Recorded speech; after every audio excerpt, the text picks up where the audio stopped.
எபிரேயர் 9:22 நியாயப்பிரமாணத்தின்படி கொஞ்சம் குறைய எல்லாம் இரத்தத்தினாலே சுத்திகரிக்கப்படும்.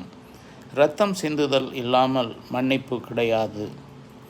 பாவ மன்னிப்பு விலையேற பெற்றது.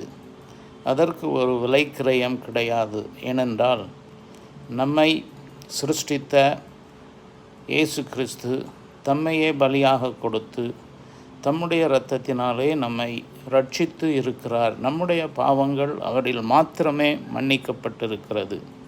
ஆனபடியினாலே உங்களுக்கான உங்களுடைய ஆத்துமா, விலையேறப்பெற்ற ஆத்துமாவின் பாவ மன்னிப்புக்காக தன்னுடைய சொந்த இரத்தத்தை சிந்தினவர் கிறிஸ்து இயேசு மட்டுமே.